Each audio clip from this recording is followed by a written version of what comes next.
in what looks to be part of an ongoing dialogue between Hoboken officials and housing authority residents. A community meeting was held at 221 Jackson Street last night in light of a recent murder.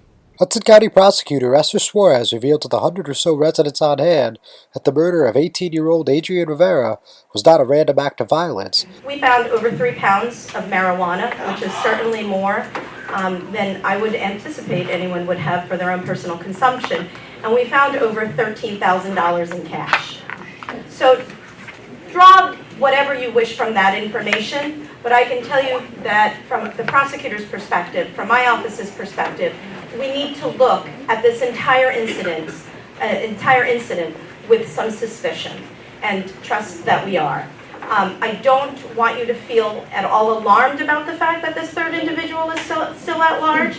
We don't believe this individual will necessarily create any harm to the residents here, other than someone that they may be targeting. Hoboken Police Chief Kenneth Ferrante said that many of those involved in gun violence are still teenagers, some of whom are coming over from Jersey City, further revealing that Rivera's killers were friends with him since grammar school. Just a little less than 2 weeks ago, when an 18-year-old individual that's lived here all his life loses his life over a dispute or a robbery over activity that all of those individuals in that apartment knew were going on, they all knew each other.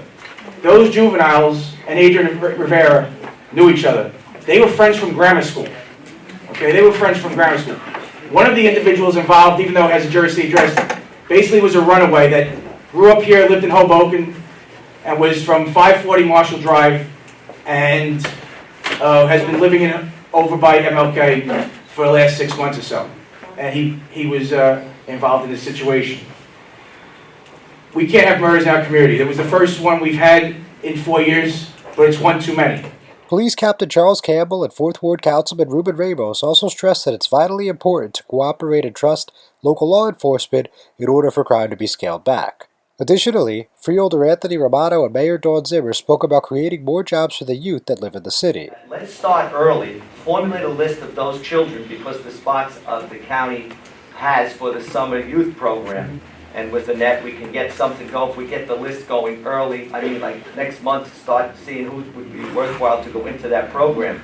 And also, if you know any businesses, anyone, they contribute to that fund so that that program will grow, the youth program.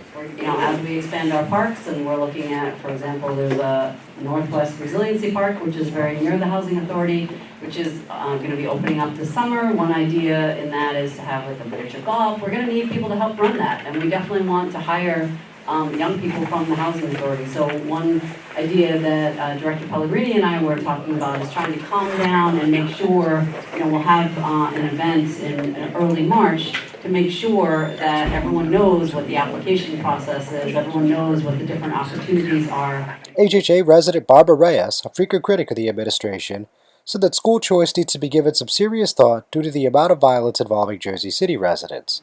What's happening with school choice? Jersey City children, because unfortunately we all know what's happening in Jersey City. A lot of these children, their parents don't want them in the schools there, so they decide, let's put them in Hoboken High. These kids go to Hoboken High with our kids that live here. An argument ensues. It happens during school all the time. Kids argue.